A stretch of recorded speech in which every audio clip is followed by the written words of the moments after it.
Okay. Well, we are witnessing a destruction. All right. And I want to play this video because, we got an old friend returning out of the ether. A guy who loves him some falafels.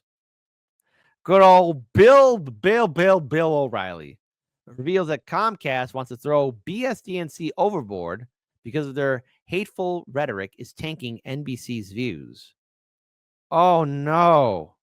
Comcast to spin off BSDNC and CNBC into a separate company. Uh-oh. It's happening. It's happening. Uh-oh. Uh-oh. And how do I feel about corporate media cannibalizing itself or cutting itself off? Here's how I feel about it. Amazing. Amazing.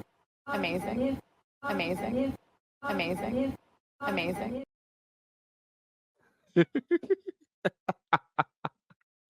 And if anybody's sad about corporate media breaking apart, here's how I also feel about it. And here's what I think about it.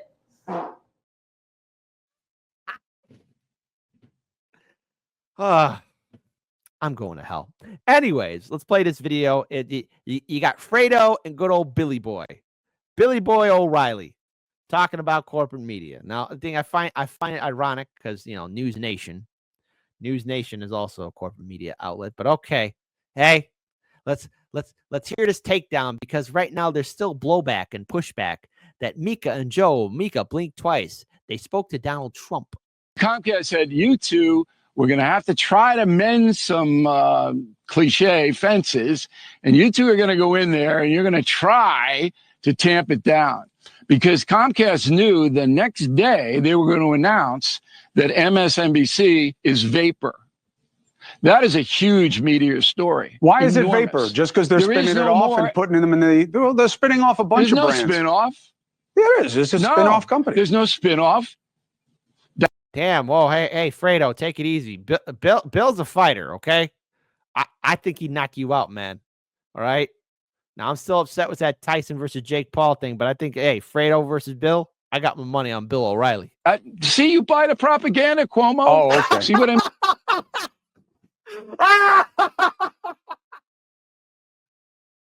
I forgot he said that to him.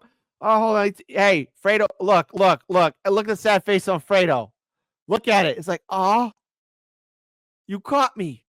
You buying the propaganda, Fredo. Tell him again, Bill. Spinning it off and putting them in the... They're spinning off a bunch of brands. There's no spin-off.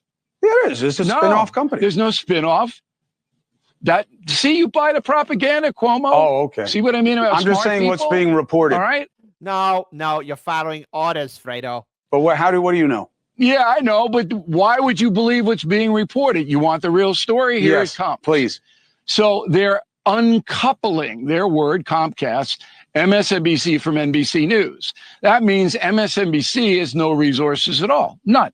They're not going to be able to pay these people millions of dollars, Rachel Maddow, whatever she's making. NBC News is saying, we don't want you around. Why? Because NBC News' numbers, Lester Holt and the Today Show, are catastrophe because half the country equates NBC News with MSNBC and they won't watch. So NBC is desperately trying to save the mothership of information, and they have to throw MSNBC overboard. That's also code word for people. A lot of people are going to get fired. Things are going to be mothballed up.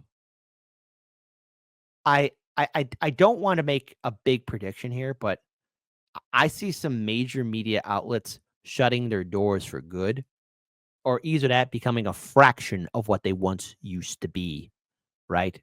These corporate media outlets have for a long time been top of the mountain, the big dog in the game, right?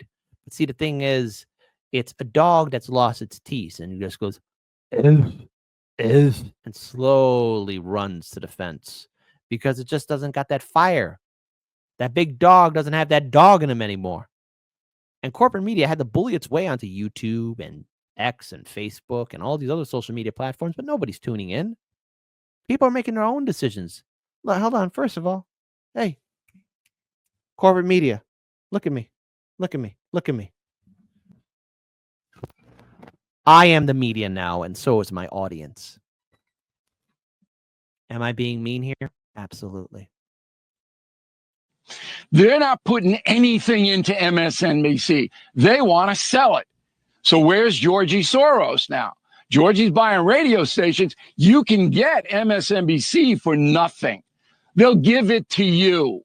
They don't want any more of this. Why? Because it's hateful. Not because it's so far left. The whole NBC Comcast hierarchy is far left. But it's hateful. They hate Trump. They hate people who vote for Trump. Everybody knows that. And you know what's next? The View. ABC News is going to have to cut. Hey, listen. The Whoopi stepped in it, okay? She had to pick that fight with the bakery, right? And after all, what they're telling is like, hey, the machine doesn't work. They didn't say we can't serve you. The machine didn't work. Okay, that sometimes that happens. Like, oh, too bad. Like an actual mature adult will just walk away. Like, oh, okay, what a shame. Oh, Whoopi turned a molehill into a mountain, right?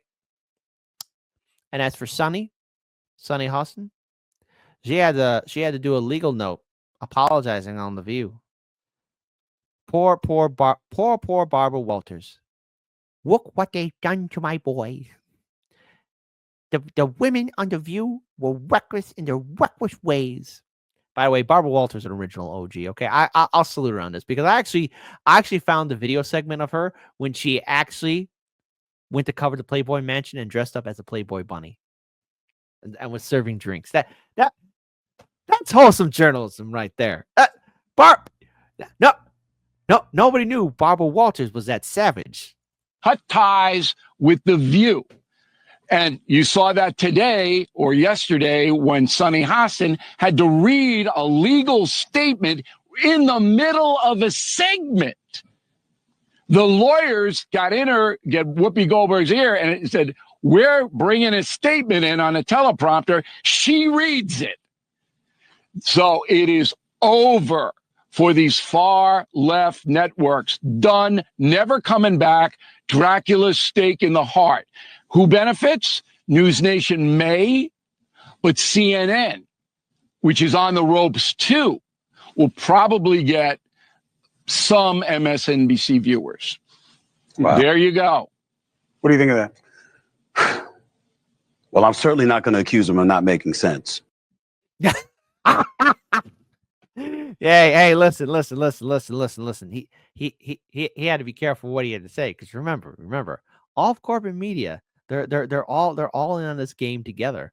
Listen, BSDNC, as I covered in previous other shows, and I'm just gonna pull up this note here real quick. All right, listen, they've lost a lot of views after election night. I mean, they took it up the wazoo. All right, CNN, as I covered in a previous segment, is laying off hundreds of staff members. BSDNC might also be laying off hundreds of staff members. The Associated Press laying off 8% of their workforce. And people that once used to buy articles and news from the Associated Press are no longer buying it. I mean, this is, and look, I'm coining the term here, a mass extinction level event. And this is where independent media comes into play. I just wish that the suppression and the shadow banning wasn't intensified because Harlan's Media and numerous other independent media outlets have been speaking truth to power and been predicting correctly of the downfall of corporate media. Their time is done. They are over. It is now the rise of citizen journalists and independent media. And I, for one, applaud it. Now, Fredo, listen, Fredo. Now, Fredo, listen, Fredo. You know, it's this is what you have to face with, man.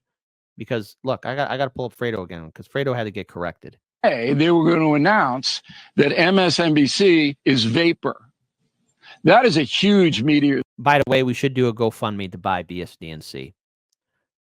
I would be a good president of BSDNC. Story. Why is it vapor? Just because they're spinning it off and putting them in the... They're spinning off a bunch of brands. There's no spin-off. There is. It's a spin-off company. There's no spin-off. See, you buy the propaganda, Cuomo. Oh, Fredo, you bought the propaganda. Look at that. You bought the propaganda, Fredo. You brought the propaganda, Fredo. Shame on you. But what can we learn from this? I for one, say that this is going to be an exciting time to follow your favorite content creators who cover news and journalism, because there's going to be a new environment. And this is the time where citizen journalists are needed. And I've seen a lot of great people out there. You know, one of my viewers, Mastermind Hour, has his podcast. You know, he co-hosts with a good friend of his, Abby, for example. I've been on their show. That's citizen journalism right there. You got Charlie Brown Politics. There you go. Shout out to him. You got the wonderful, incredible crew at INN. You got Due Dissidents. You got the Jimmy Dore Show. You got RBN. You got so many beautiful people out there speaking truth to power. They're dying. Corporate media is dying. They can't do it anymore. This election was the most important. Well, not the most important. Most interesting. I had to correct myself. Most interesting. Perhaps it would be important in regards to covering the downfall of corporate media. But now is the time. They're laying people off, which is unfortunate because people have families to provide for, bills to pay. But the entity, the business model of the establishment media is finally at an end. Can we get a W in the chat for the end of corporate media? Because, folks, I don't want to make a prediction or anything, but something tells me that one of these outlets is really going to be gutted. Like, they're going to be laying off a lot of people, and it's just going to be more of the beginning of the end, the huge domino downfall of establishment media. And they did it to themselves. They did it to themselves. They did it to themselves. Radio station just censored the word devil. Clearly, we are on a different level. I guess you wouldn't notice all the rolling boulders crashing past your shoulders when you're taught to shift your focus lower, scream at all the pebbles, cheering on the bombers because you can't abide the rebels. But I bet you'll wring your bloody hands when all the dust has settled, when the last little limb is pulled from Gaza's twisted metal. Then you can say how you were led astray, and never once in all your days would you have knowingly supported all the genocide for which you clapped and prayed. But they baited you with unconfirmed blurbs about babies until you were filled with rage. Yet someone told you babies had been starving, bombed, and caged for nearly 80 years in Gaza, and you looked the other way. So regret, but make it fashion. Go and pluck that final petal off a hyacinth on Instagram for every kid they kettled. Every son that Israel imprisoned when they're little, that they tortured for a decade, then surprised with their acquittal. And when they got released and saw their parents and whatever siblings hadn't met the missiles, they stared right through their middle. Their eyes don't seem to focus, and their words are all but dribble, like they're pondering the darkest riddle. That is, how many false flags does it take to make humanity inhuman and uncivil, distorted by the revel? The crooked slant where Israel contorts into America, Biden bathing Bibi in a bloodbath in the bevel. I opened up my feed and I saw children disassembled. Turned some music on and heard the station censor devil. Imagine thinking Doja Cat's a threat to moral fabric in the single largest terror cell that ever felled a temple, that ever sparked a cleansing, that ever burned a market, that ever raped with bayonets or carpet-bombed apartments, that ever turned your water off and left you in the darkness, left you doing surgery on children while they're conscious. You sing the devil's praises every time you sing our anthem. You sing a hymn to him that watched us birth a million phantoms. You'll proudly wave his flag, and yet you will not name the devil? Well, clearly, we are on a different level. I can give you names, shit, I'll give you several. They say the devil wears a different face for every general, like a composite of the char he brought to fields of emerald, and the wail of every childhood we made ephemeral. So who else has left the stain of blood on everything they touch? Who else can starve civilians and they don't so much as blush? Who else has paid for Gaza being flattened into dust? If there's ever been a devil on this earth, then it is us. That's U.S. What an ugly couple letters. Feeding shit and ignorance to those it chose to tether. From the river to the sea, both are slowly growing redder. For the devil that you know just knows you better. It knows every gut reaction it could ever make you feel. It knows fear is that which wakes you up and gets you on your wheel. It knows just the kind of story that will justify its war. And the scripts are wrapped for World War IV. So just imagine my surprise to give the radio a listen and to hear such pious morals out of Zionists and Christians that they'd take the devil's name and try to clip it from existence while they carry out his bloody business. You would wave a fascist flag, and yet you honor not your Iblis? Name you not Apollyon? Hush you now your witness? Bleed the name of Belial till tongue is rolling listless in the man-made mouth of Mammon as Lamia's whispers listen. When carts are wheeling bodies through the cities that we crushed, and the very air is rotten with decay of all that was, who else would censor devil yet behave as Legion does? If there's ever been a devil on this earth, then it is us. U.S., but not a unity of souls. More a mass of corporations turning houses into holes, turning people into puppets, turning puppets into mold, turning mold into nutrition bars worth their weight in gold because they're bombing every bakery and burning every field with phosphorus that never once has wanted for a meal. The devil wears a mask and it delights in the reveal, in that moment where the face is let to peel. We do not love the underdog. We do not cheer the rebels. We lust for all their blood until the dust has finally settled. Then pity just ourselves that we were so misled to revel. Proudly wave his flag, and yet we will not name the devil.